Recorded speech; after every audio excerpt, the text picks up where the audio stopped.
On the morning of December 11, 2008, the calm inside a Manhattan penthouse broke the moment federal agents stepped through the door. Bernie Madoff stood in the living room, dressed in a quiet grey sweater, hands steady at his sides. He did not argue or stall. He told them the truth in one short line. It was all one big lie. For decades, he had taken in billions, sending out statements that showed gains that never existed. The numbers were fiction. The trust was real. Investors believed he was the man who could guide them through every storm. They believed because the returns never dipped. They believed because he acted like the safest mind on Wall Street. They believed because no one wanted to think a legend could be building a trap this large. As agents waited for him to continue, Madoff let the long silence settle. Behind him, a lifetime of praise was about to collapse. Chapter 1. The Illusion. The agents who walked into Bernie Madoff's penthouse on December 11, 2008, believed they were entering a crime scene in progress. What they did not yet understand was how far back the trail went. To trace it, investigators later had to rebuild a timeline that stretched across nearly half a century. The fraud did not begin with a crisis. It began with a reputation. That reputation was crafted through charm, timing, and a talent for convincing people that his word was proof. Bernard Lawrence Madoff entered Wall Street during the 1960s, when the market still relied on chalkboards and handwritten tickets. He founded Bernard L. Madoff Investment Securities in 1960. He was young, confident, and restless. He understood that the financial world was moving toward technology long before most of his peers were ready to hear it. The firm started small, focusing on order execution. Madoff insisted that his operation was faster and cleaner than its competitors. Clients followed because he sold speed like it was certainty. In the early years, nothing about his public work hinted at crime. His firm helped build the modern market structure. He became known as a pioneer in electronic trading. By the mid-1980s, he was a respected market maker. He joined committees, he shaped rules, he chaired the NASDAQ in 1990. These achievements would later shield him. When people doubted his results, they reminded themselves he was the man who built part of the system they depended on. They assumed that meant safety. At the same time, inside a quieter part of the business, he built something else. He created an advisory arm that he kept separate from the major trading operation. The advisory business would later be known as the engine of the fraud. When questioned, he called the investment strategy split-strike conversion. He described it as a steady options-based approach designed to protect principal and deliver mild, dependable gains. The pitch worked because it sounded technical without sounding reckless. Most people did not fully understand the method, but they trusted the man explaining it. His strategy showed smooth returns year after year. They did not surge. They did not crash. They looked exactly like the line investors wished they could see in real life. During downturns, when major funds struggled, his numbers stayed calm. He claimed it was discipline. He claimed it was experience. They believed him because he sounded confident and because people they admired spoke highly of him. The illusion of exclusivity made the scheme stronger. Investors often talked about trying to get access to his fund. Some waited months, some waited years. He played the part of the reluctant genius. He said he would review the request. He said the pool was nearly full. He said he needed to protect existing clients. These delays made people want him more. When he finally allowed a new investor in, they treated it like a privilege. He rarely had to ask for money. People lined up to give it to him. Feeder funds stabilized the flow. These were outside managers who gathered billions from their own clients and funneled the money to Madoff. He became the quiet backbone of complex networks of trusts, charities, banks, and private investors. A large number of clients never met him. They dealt with managers who swore by him. They received glossy statements, saw monthly growth, and told friends that Madoff was the safest choice in an unpredictable world. He maintained this image with careful control. The returns were always plausible. They were never too high. They were never too low. They were just right. The steadiness muted suspicion. People do not look closely at what they believe is protecting them. The calm numbers encouraged complacency. Clients built long-term plans around him. They used his statements as proof of financial security. Inside his office, the falsified statements were printed on aging machines. No one outside that room knew how the numbers were produced. They saw the results, but not the process. Madoff understood that most investors judged safety by trust, not by evidence. He used that instinct. He used it well. During the 1990s and early 2000s, some analysts and competitors noticed problems that did not add up. They tried to replicate his strategy. Their models failed. They looked at market conditions and compared them to his performance. It did not match. To them, the numbers suggested something was wrong. They warned colleagues. They wrote letters. They argued that no one could deliver consistent returns across every market condition using the method he claimed. But Madoff's status muted their concerns. He looked like the last man on Wall Street who would need to cheat. He had built a respected trading firm. He had served in high-level positions. He had supported charities. He had cultivated an image of modesty. Critics who questioned him often faced pushback from people who had known him for decades. It was easier to assume the skeptics were missing something. He also understood how to deflect doubt. When confronted with questions, he did not panic. He dismissed the concerns with a steady tone. He called the critics jealous. He called them uninformed. He called their analysis flawed. For many investors, this calm confidence was enough. They had already decided he was trustworthy. They had already built their plans around him. Challenging him meant questioning their own decisions. The fraud grew because it fed on human nature. People are drawn to what looks safe. They follow the advice of friends. They avoid digging into complex strategies that seem to be working. They believe their money is secure if the person managing it appears to be respected. Madoff understood this. He built the illusion around those instincts. He used real financial language. He used real market trends. The difference was that none of it matched the actual trades he reported. Behind closed doors, the operation remained simple. New money came in, old money went out, gains were transferred on paper. Losses did not happen because he refused to record them. The scheme survived because it was fed constantly. As long as clients did not withdraw too much at the same time, the illusion held. By the early 2000s, independent analysts again questioned his consistency. They compared his supposed returns to known market volatility. They studied his strategy. They concluded that his results defied math. But they were voices on the outside. Madoff's reputation continued to protect him. People assumed the critics did not understand the full picture. Regulators investigated at various points. They requested documents. They visited his office. Nothing came of it. Investigators were told that the advisory business was separate. They were given partial answers and assurances. He used his credibility inside the financial world to present himself as a cooperative and respected veteran. Regulators accepted explanations they should have challenged. It was not an intentional defense at every step. It was a structure built on assumptions. They assumed he was honest. They assumed the questions were minor. They assumed the paperwork was consistent with normal operations. Throughout this period, investors continued to pour in money. The split-strike conversion explanation remained the story he repeated. It was vague enough to discourage close inspection and technical enough to sound legitimate. Monthly statements reinforced the illusion. Clients saw slow, steady growth. They found comfort in that stability.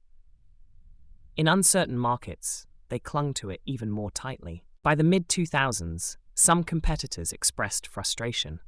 They knew the returns could not be real, but they could not prove why. They warned institutions to reconsider. Those warnings rarely gained traction. Investors pointed to decades of clean results. They pointed to his industry roles. They pointed to his long history of trust. Many believed that if there were any real concerns, regulators would have intervened. They assumed the oversight system worked. Madoff built the illusion with routine. He showed up to work early. He kept a predictable schedule. He maintained the appearance of discipline. Routine is reassuring. People trust what feels stable. Clients saw his calm demeanor and interpreted it as proof of control. In reality, the stability was an act. The real operation depended on constant flow. The moment that flow stopped or slowed, the entire structure would begin to crack. The illusion held because it was not extravagant. It presented itself as ordinary. His investors were not promised excitement. They were promised reliability. That is what made the fraud so effective. It did not rely on greed. It relied on comfort. It relied on the belief that a seasoned expert could guide people safely through the dangers of the market. Even when analysts flagged problems in his options strategy, the warnings failed to break through. Many financial professionals decided there must be some hidden edge they did not understand. They convinced themselves that his decades of experience granted him a sense for timing that others lacked. They accepted logical gaps because the myth was easier to believe than the alternative. Madoff's office remained divided. The legitimate trading floor was visible to visitors. Phones rang. Screens updated. Trades moved quickly. That part of the company looked like a strong operation. It supported his credibility. The fraudulent advisory arm stayed hidden. Only a small group handled the statements. They knew how to generate false trade confirmations. They knew how to produce monthly returns. They used dated equipment because that created fewer questions. The old printers could produce continuous forms with a professional appearance. The consistency made the results look authentic. Throughout these years, Madoff managed his relationships carefully. He attended charity events. He offered advice without sounding arrogant. He guided institutions during times of uncertainty. Each interaction built more trust. Each endorsement from a satisfied client brought in more capital. He understood that social networks were more powerful than marketing. He focused on building loyalty. This chapter of the story is defined by how many people wanted to believe in him. Investors saw friends getting steady returns and assumed they should join. Boards of charities accepted him because their peers did. Banks looked at their wealthiest clients investing with him and followed. This clustering effect gave the illusion of stability. When people see others they trust making the same choice, they feel reassured. They assume the decision is safe. By 2007, the scheme was enormous. New investors continued to line up. The illusion still held. Red flags were visible to those who wanted to see them, but most people looked away. They believed the image he projected. They believed the statements. They believed the returns. They believed the man. As the global economy moved toward the crisis of 2008, pressure built. Withdrawals increased. Questions returned. But during the long stretch before the collapse, the illusion had survived every test. It had survived regulatory visits. It had survived skeptical analysts. It had survived market swings. Through all of it, one question grew louder. If so many red flags existed for so long, how did one man shield himself from scrutiny? The answer remained buried under layers of status, routine, and trust. Those layers protected him right up until the moment everything began to crack. Chapter 2. Cracks in the Fortress. Long before the collapse, long before the confession inside the penthouse, the first real cracks appeared in the lives of the people who trusted Bernie Madoff most. They did not see them as cracks. They saw them as small concerns or random delays. They received their monthly statements. They saw their balances rise. They felt secure. But beneath that sense of security, the fraud had entered a stage where the damage to real people was no longer abstract. It was personal, immediate, and irreversible. By the early 2000s, Madoff's investor list had expanded across several continents. The victims covered every category of wealth. Some were retirees who had saved for decades. Some were families who had managed money through generations. There were universities with endowments built over a century of fundraising. There were charities with missions tied directly to the funds they believed were growing in Madoff's accounts. Global banks invested through feeder funds, with sums large enough to influence entire portfolios. The scheme did not target a single group. It caught anyone who believed stability was worth trusting. Retirees were among the most devoted clients. For many, their Madoff account represented their entire life savings. They relied on the monthly returns to plan for the future. Some used the false gains to support medical needs. Some supported children or grandchildren. They made long-term decisions based on the belief that their money was safe. Charities depended on his consistency. They used his reported returns to fund scholarships, community programs, and medical research. These organizations believed his stability allowed them to make multi-year commitments without fear of losing support. They saw him as the dependable foundation of their budgets. Universities invested hoping to preserve capital while expanding opportunities. They believed the steady returns would allow them to build new programs and fund student aid. They assigned these funds with confidence. International banks invested through feeder funds that viewed Madoff as a safe, low-volatility anchor. These banks trusted the managers who vouched for him. When they saw positive returns year after year, their confidence grew.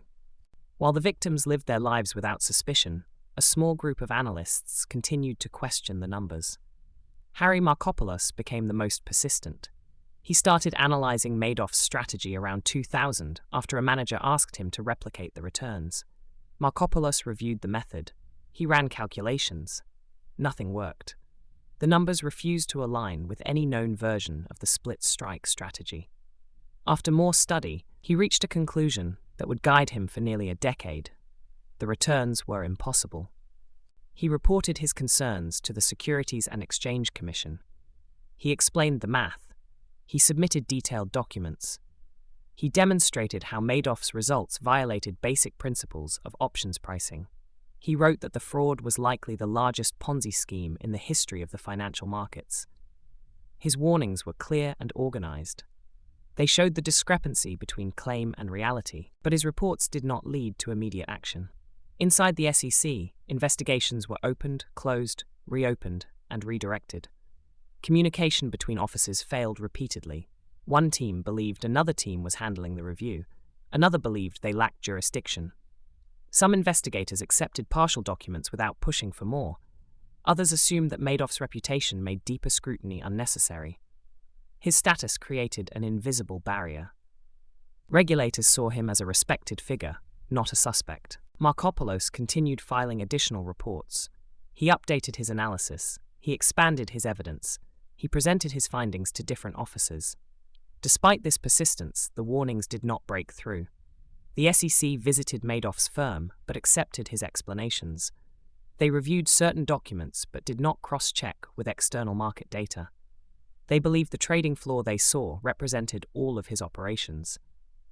They did not demand proof of actual trades for the advisory accounts. The visits were not confrontational. Madoff remained calm and cooperative. That demeanor reassured them. While regulators missed the deeper issues, the internal structure of the fraud grew more dependent on secrecy. The fake operations floor, sometimes called the back office, became essential. Inside that room, a small team printed account statements using outdated machines that did not draw digital attention. These statements showed trades that never occurred. They showed option positions that were never purchased. They showed gains that were never earned. The printers hummed day after day, creating the appearance of reality on paper. To outsiders, the physical setup looked harmless. The room had old equipment, stacks of forms, and workers who handled endless paperwork. But everything inside that room served the fraud. When clients requested withdrawals, the team updated balances manually. Transactions were typed out. Confirmations were generated without reference to any trading platform. The system was designed to avoid scrutiny. The more outdated it appeared, the less likely anyone was to question it. During the early 2000s, market conditions tested the scheme. Technology stocks surged and then collapsed. Investors grew nervous. Some withdrew. Others added more, believing that Madoff's steady returns were proof of superior discipline. These shifts forced the fraud to adjust. The operation relied on constant inflows. When withdrawals increased faster than deposits, stress began to rise. The global economy shifted again around 2003 and 2004. Some institutions tightened their requirements. They asked for clearer documentation. Madoff offered vague explanations. He insisted the strategy protected them from most downturns. Their doubts eased because the statements showed stability. Still, withdrawals created pressure. Madoff managed this by relying more heavily on feeder funds. These funds brought in large sums. They reduced the need for Madoff to manage relationships directly with each investor. They also created a buffer between him and the questions some clients asked. When concerns arose, feeder fund managers reassured their clients. They believed in Madoff. Their voices held weight. The trust cycle continued. Inside the SEC, Markopoulos remained frustrated. He watched the returns continue without a single month of verifiable volatility. He compared the numbers to market benchmarks. The mismatch was obvious to him. He submitted another memorandum describing the red flags. He argued that Madoff must be engaged in either insider trading or a Ponzi scheme. He believed the latter was far more likely. His warnings again went unheeded. By 2005, the volume of investor money inside the scheme had reached a level that made the risks enormous. If the withdrawals ever exceeded incoming funds by a large margin, the entire operation could collapse in days. Madoff knew this. He monitored flows constantly. His survival depended on maintaining confidence. As long as people believed in him, the fraud continued. But belief began to waver for some.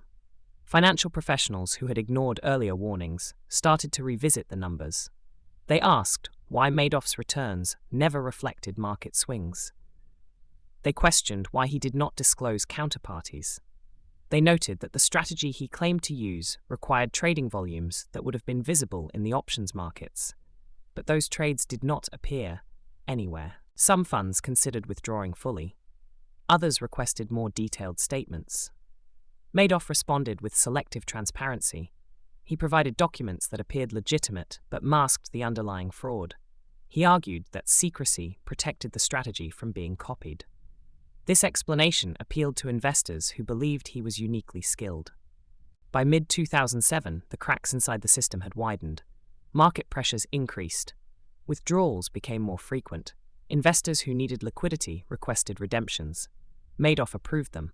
He had no choice. Denying requests would create panic. But each withdrawal strained the scheme. The 2008 financial crisis accelerated everything. Markets collapsed. Banks tightened their controls. Investors demanded their money back. They needed liquidity to cover losses in other areas. Madoff's operation could not withstand the surge of redemptions. He had relied on new money to pay old obligations. Now, new money slowed sharply. Feeder funds could not keep pace. Some of them faced their own crises. They struggled to gather capital. This placed enormous pressure on Madoff. His back-office team worked around the clock. They prepared statements that still showed gains even as global markets suffered historic losses. They printed documents that claimed trades occurred on days when no liquidity existed. They attempted to preserve the illusion, but the illusion depended on withdrawals remaining manageable. As the crisis intensified, withdrawals surged to levels the scheme could not sustain. Clients smelled uncertainty. Some demanded meetings. They asked direct questions. Madoff reassured them with the same calm tone he had used for years. He said the strategy was safe. He said they would be fine.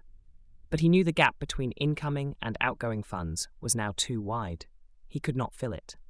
For nearly 2 decades, he had relied on trust. Now that trust was starting to erode. Once the illusion weakened, clients viewed the same steady returns they once admired with renewed suspicion. They asked why he had never posted a down month. They asked how he had avoided the losses others faced. They asked why no one else could replicate his results. The fraud had entered a stage where maintenance required more than calm explanation. It required impossible sums of money. The financial crisis made those sums unreachable. By late 2008, the pressure was overwhelming. Investors requested billions in redemptions. The feeder funds were exhausted. The back office could not print confidence fast enough to replace the fear spreading across financial markets. Madoff knew the scheme was approaching a point of no return. Throughout this period, Markopoulos continued trying to draw attention to the fraud. He submitted additional evidence. He explained the mathematical impossibilities. He outlined the systemic risk. His warnings gained slightly more traction as the crisis worsened, but not enough to prompt a full-scale investigation before the collapse. By the first week of December 2008, the cracks were no longer just visible. They were structural. Madoff had run out of time. He had run out of inflows. He had run out of excuses. Investors who once begged to enter his fund now demanded their money back. Banks that had trusted feeder funds questioned their exposure. Charities worried about their future budgets. Universities reconsidered their long-term plans. Retirees wondered if their savings were safe. The pressure reached its peak when Madoff faced redemption requests he could not meet. The sum was too large. There was no hidden reserve. There were no real trades to unwind. There was only the truth. His sons noticed the strain. They asked questions. They saw parts of the operation that did not align. The moment was near. For years, the scheme had survived because belief outweighed doubt. Now the balancing point had shifted. Doubt outweighed belief. And when doubt takes over, a Ponzi scheme cannot survive. The stage was set for the final break. Chapter 3. The Collapse. The final days of Bernie Madoff's empire did not unfold with slow realization. They came fast, driven by numbers that no longer obeyed the illusion he had built. By early December 2008, redemption requests surged past $7 billion. That number was far larger than the available cash because there was no real cash. There had never been enough to meet the demands of a full liquidation. Madoff had spent decades maintaining the belief that the investment strategy could withstand any market condition. Now, in a matter of days, the truth revealed itself. Without new money, the scheme had no foundation. Inside his office, the tension was impossible to hide. His staff noticed him pacing, silent and distracted. His sons, Andrew and Mark, sensed a shift in his behavior. He avoided direct questions. He handled paperwork with long, heavy pauses. He had always carried himself with calm discipline. Now, for the first time, the mask cracked. He started missing details. He repeated instructions. He acted like a man carrying a weight that finally exceeded his strength. The back-office team still printed statements, even as the world outside collapsed. They generated documents showing fictional gains while the markets delivered historic losses. The statements were consistent with the fraud, not with reality. These papers carried no power anymore.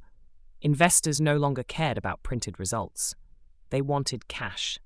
They needed liquidity. They needed what the scheme could never provide. On December 9, 2008, Madoff called his sons into his office. The meeting started without preamble. He told them the business was finished. He said he could not continue. He said that the advisory arm was not what they believed it was. When they pressed him for clarity, he delivered the most consequential admission of his life. He told them it was all one big lie. He said he had been running a Ponzi scheme for years. He did not say the exact number of years. He did not outline the full damage. He admitted only that the entire operation was unsustainable and had reached its end. The confession landed like a blow. His sons were not involved in the fraud. They did not help manufacture statements. They did not work in the back office. They had managed parts of the legitimate trading operations. They believed their father when he said the advisory business was separate. Now they understood what that separation meant. It meant distance. It meant concealment. It meant they had been excluded, not because the strategy was proprietary, but because it was non-existent. Shocked and shaken, they left the office and contacted their attorney. They explained what their father had told them. The attorney instructed them to alert federal authorities immediately. Within hours, the information reached the FBI and prosecutors.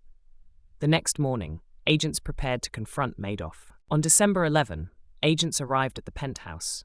They entered calmly. They found Madoff standing near the entrance. He did not resist. He did not attempt to stall. He did not deny what they already knew.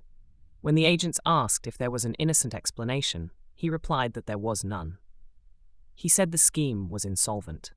He estimated the losses at about $50 billion. The actual figure would take years to calculate, measured in both real and paper losses, but his estimate gave investigators a sense of the unprecedented scale. From that moment, the story shifted from suspicion to fact. The investigation moved quickly. Staff members were questioned. Records were seized. Offices were searched. Agents separated the legitimate trading floor from the fraudulent advisory operation. They documented the machinery used to create false statements. They catalogued the fake trade blotters. They traced the flow of money from new investors to older ones. As the scope grew clearer, the list of victims expanded far beyond the early estimates. Feeder funds reported billions in exposure. Charities revealed endowment losses. Universities uncovered gaps in budgets. Retirees realized their life savings were gone. Wealthy individuals and institutions discovered that accounts they believed were safe had no actual assets behind them. The impact was global. European banks reported significant losses. Latin American investors traced exposure through complex financial channels. Philanthropic foundations faced crises of survival. Some had to shut down entirely. Families with long-standing trust structures found themselves financially devastated. While investigators pieced together the damage, attention turned to the legal process. Madoff's attorneys initially discussed possible strategies, but the evidence was overwhelming. Witnesses were prepared to testify. Documents contradicted every legitimate claim. The fake statements showed patterns impossible to defend. A trial would expose enormous detail and prolong the suffering of victims. On March 12, 2009, in federal court in Manhattan, Madoff entered a guilty plea. He admitted to 11 felony counts, including securities fraud, wire fraud, mail fraud, money laundering, perjury, and theft from employee benefit plans. He acknowledged that the advisory business had been a Ponzi scheme from the beginning. He did not fight the charges. He did not challenge the narrative. He accepted responsibility in a tone that investigators later described as calm and emotionless. During sentencing, victims spoke about their losses. They described retirement plans destroyed, homes sold, medical care delayed, and futures rewritten. Charities described the loss of programs that had supported communities for decades. Universities described cancelled scholarships and halted research. The courtroom became a record of the human cost behind the numbers. On June 29, 2009, the judge sentenced Madoff to 150 years in federal prison. The sentence was symbolic as much as punitive. It ensured he would never be free again. It acknowledged the scale of the damage. It sent a message to financial markets about accountability. After sentencing, attention turned to recovery. The Department of Justice and the trustee, Irving Picard, launched one of the largest asset recovery efforts in American history. Picard pursued clawbacks from feeder funds and others who had withdrawn more than they originally invested. He navigated complex international banking systems. He traced money through multiple layers of financial structures. His goal was simple: recover as much as possible for victims. Over the next decade, the recovery effort produced surprising results. Billions were returned to victims through legal settlements and clawback actions. Some investors recuperated significant portions of their losses. Others recovered only a fraction. For those who lost retirement savings or sold homes, the financial recovery did not erase the emotional damage. Many victims expressed relief, but not closure. The collapse of the scheme inflicted deep wounds on Madoff's own family. In December 2010, his son Mark died by suicide. His father's actions had left him under intense public scrutiny, legal pressure, and emotional strain. In 2014, his other son, Andrew, died after a prolonged illness. Both men had lived with the consequences of a crime they had not committed, but could not escape. His wife, Ruth, withdrew from public life. She cooperated with authorities. She forfeited significant assets. She lived with the fallout of a marriage built on trust she later discovered was misplaced. Her life changed permanently. The collapse reshaped regulatory oversight. Agencies reviewed where they had failed. Reports detailed miscommunications, assumptions, and missed opportunities. Training improved. Cross-office communication was revised. Risk models changed. The Madoff case became a permanent reference point in discussions about oversight gaps and financial systems vulnerable to fraud. Despite these changes, one question remained unresolved. How had such a large, long-running fraud survived inside a highly regulated market? The answer was complex. It involved reputation, complacency, trust, and the tendency of people to believe what feels safe. It involved regulators who accepted surface-level answers. It involved a financial culture that often treated prestige as proof. Before the collapse, Madoff appeared untouchable. After it, he became a global symbol of deception. His scheme revealed structural weaknesses that had existed for decades, but remained hidden until the crisis forced them into the open. In federal prison, Madoff spent his final years in deteriorating health. He filed unsuccessful appeals for compassionate release. He died in April 2021, leaving behind a legacy defined entirely by the fraud. What remained were the victims rebuilding their lives, the institutions adjusting their systems, and the financial world confronting the truth about how easily trust can be manipulated. The case became more than a story about one man. it became a study in oversight, belief, and vulnerability. Even after recovery efforts returned billions, the real cost could not be measured in numbers alone. Trust once broken does not return fully. Systems once exposed require constant vigilance. Communities once harmed carry the memory. The collapse of the largest Ponzi scheme in modern history left the financial world with a final question that echoed long after the courtroom closed. If a fraud of this scale could live in plain sight for decades, what other dangers remain hidden behind confidence, success, and the belief that reputation equals truth?